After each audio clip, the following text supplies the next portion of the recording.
Wabarakatuh. Apa kabar anak-anakku semua? Semoga kalian selalu sehat dan dilindungi oleh Allah Subhanahu wa taala.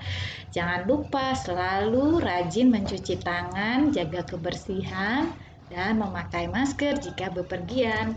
Oke, kita akan membahas bahasa Indonesia tema 4 berbagai pekerjaan, subtema 3 pekerjaan orang tuaku. KD masih 3.5 menguraikan pendapat pribadi tentang isi buku sastra, yaitu cerita, dongeng, dan sebagainya. Pendapat pribadi tentang cerita dalam dongeng. Dongeng adalah cerita yang tidak benar-benar terjadi. Di dalam dongeng terdapat unsur-unsur cerita seperti tokoh, alur atau jalan cerita, dan pesan moral. Umumnya dongeng diceritakan dengan lisan secara turun-temurun untuk mewarisi pesan moral yang terkandung di dalamnya. Pesan moral dapat diketahui dari kejadian-kejadian yang terdapat dalam dongeng. Untuk dapat menilai kejadian yang terdapat di dalam dongeng, kita perlu membaca dongeng tersebut dengan cermat. Menilai komentar terhadap kejadian dalam suatu dongeng. Kita dapat memberikan komentar atau pendapat tentang peristiwa yang terdapat dalam dongeng. Pendapat dapat dikemukakan ketika kita sudah mengetahui tokoh, alur atau jalan cerita, latar atau tempat, dan pesan moral. Kita juga dapat menilai komentar teman-teman kita, apakah komentar tersebut sesuai dengan unsur dongeng yang disampaikan. Berikut ini menyampaikan isi dongeng dengan menggunakan peta pikiran. Kita sudah pernah membahas peta pikiran ya dalam materi sebelumnya. Ada banyak cara untuk menyampaikan unsur-unsur dalam suatu cerita. Kamu dapat menyampaikannya ke dalam beberapa kalimat.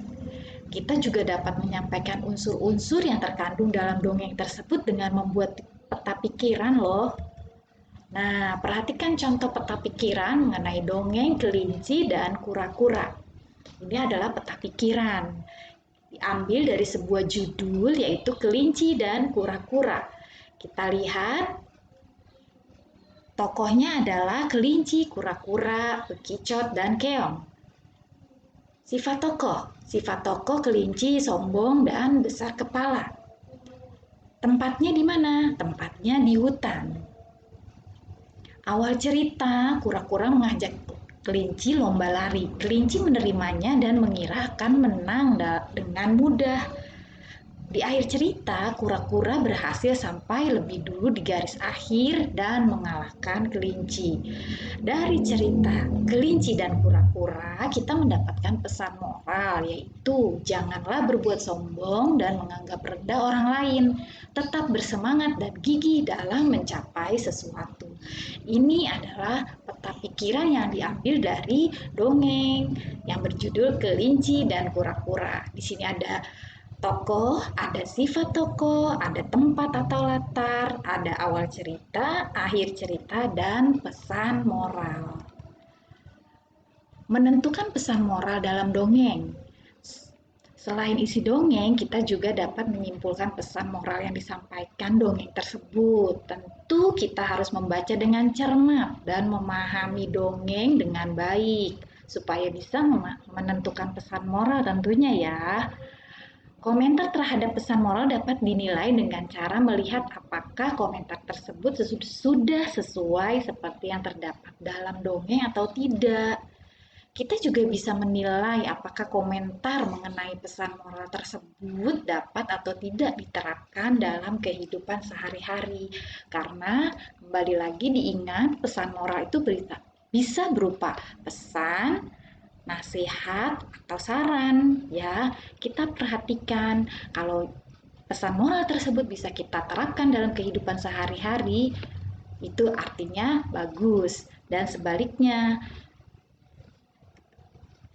perhatikan contoh komentar pesan moral dalam dongeng berikut. Pesan moral dalam dongeng Malin Kundang adalah kita tidak boleh durhaka kepada orang tua. Sebagai anak, kita hendaknya selalu menghormati orang tua. Menghormati orang tua dapat membuat hidup kita bahagia. Nah, ini adalah contoh komentar terhadap pesan moral. Pesan moral yang terkandung dalam cerita Malin Kundang adalah durhaka terhadap orang tua. Ya, kita tidak boleh durhaka. Nah, dari situ kita memberikan komentar, ya, memberikan komentar terhadap pesan moral. Kita tambahkan komen kita, ya. Nah, kalian bisa membaca dongeng Malin Kundang melalui internet, ya. Nanti kalian baca, situ kalian bisa melihat, bisa menentukan pesan moral, yaitu tidak boleh durhaka kepada orang tua. Oke, sekian penjelasan hari ini. Sampai ketemu di materi selanjutnya. Terima kasih, tetap semangat. Wassalamualaikum warahmatullahi wabarakatuh.